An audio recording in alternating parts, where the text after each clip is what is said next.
ஆன்மீகத்தில் இருக்கிறவங்க நிறைய பேரை நோக்கி வர்ற கேள்வி, கடவுள் உங்களுக்கு காட்சி தந்திருக்காரா அப்படிங்கிறது.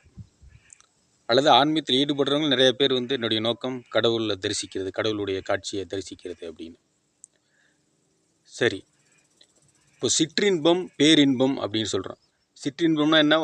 வந்து உடனே போயிடாது, நிலையாக இருக்காது அந்த இன்பம். பேரின்பங்கிறது ஒரு நிலையான இன்பம் அப்படிங்கிற மாதிரி கருத்து. அதாவது புரிகிற மாதிரி சொல்லணும்னா, நம்ம ஐம்புலன்களால் உணரப்படுறது அனைத்தும் சிற்றின்பம் தான்.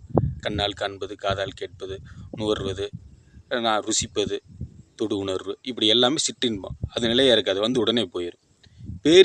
பேரின்பம்ங்கிறது இதுக்கெல்லாம் அப்பாற்பட்டது. இந்த ஐம்புலன்கள், மனது, இதுக்கெல்லாம் அப்பாற்பட்டது தான் பேரின்பம்.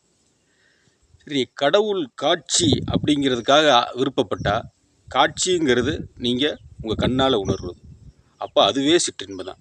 கடவுள் காட்சிக்காக இயங்குறதே ஒரு சிற்றின்பம் தான் நான் சொல்லுவேன். இறைநிலைக்கு நம்மளே அந்த கடவுள் இறைநிலைக்கு எய்தணும் அப்படிங்கிறத நோக்கி போகிறது தான் பேரின்பம். யோசிச்சு பாருங்க, எவ்வளோ பெரிய பிரபஞ்சம், இந்த படைப்பை யோசிச்சு பாருங்க.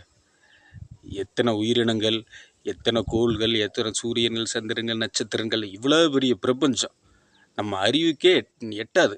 இதை தானே நம்ம அடிமுடி காணா அண்ணாமலைன்னு சொல்லி அதை சும்மா சொல்கிறோம்.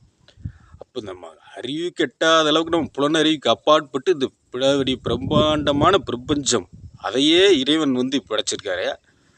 அப்போ அதையே உணர முடியாத நம்ம அற்பமாக ஒரு 2 கை 2 காலோடு நிற்கணும் அப்படின்னு ஆசைப்படுறது சிற்றின்பம் இல்லையா? இந்த பிரம்மாண்டமான பிரபஞ்சத்தை பார்த்தே இறைவனோட அருமையை உணர முடியலன்னா, ஒரு 2 கை 2 காலோடு அவர் நிற்கிறது என்ன? ரொம்ப சீஃபாக தெரியல. அதாவது மனிதனுடைய அறிவு என்னென்னா, தன்னுடைய அறிவுக்கு எட்டாதையெல்லாம் ஒரு வட்டத்துக்குள்ளே அடைக்க முற்படுது. இந்த பிரபஞ்சத்தை அவனால் கற்பனை பண்ண முடியல. அதோடைய பிரம்மாண்டம், அதனுடைய படைப்பு, இதெல்லாம் அறிவுக்கு எட்ட மாட்டேங்க. அப்போ அதை சுருக்கணும், இதை படைச்சவன் யார்? அப்போ அது உருவத்தோடு பார்த்துட்டா அதை அறிவுக்கு உட்பட்டுருது, அடங்கிடுது. கடவுளை பார்த்துட்டேன் இதை அப்படின்ட்டு. ஆனால் ஆக்சுவலாக அப்படியே கடவுளே நின்னாலே எல்லா வேலையும் முடிஞ்சிடாது, அப்பயும் அடங்கிறாது. அப்புறம் இவர் கடவுளை எப்படி வந்தார்? அப்புறம் கடவுளோட அப்பா அம்மா யாருன்னா அவரை தரிசிக்கணும்னு போனாலும் போகும். ஸோ கடவுள் தரிசனம், காட்சிங்கிறதுலாம் ஒரு உணர்வு. அது அவரை இந்த இவ்வளோ பெரிய பிரம்மாண்டம், இந்த படைப்பு, இதையெல்லாம் நோக்கி, இது எல்லாம் யார்? நீங்களும் இந்த பிரபஞ்சத்தோட ஒரு பகுதி. அதனுடைய வேறு எல்லாம் நமக்கு உள்ளதாக இருக்குது. அந்த உள்நோக்கி தேடலில் போகணும். சும்மா காட்சி தர்றதுங்கிறது காட்சி சரியாக தரட்டுமே. அதான் நான் சொன்னேன், இவ்வளோ பெரிய பிரபஞ்சத்துடைய பிரம்மாண்டத்தையே புரிஞ்சிக்காமல் 2 கை 2 காலோடு நின்று என்ன ஆயிருப்போகுது அதை பார்த்து நம்ம.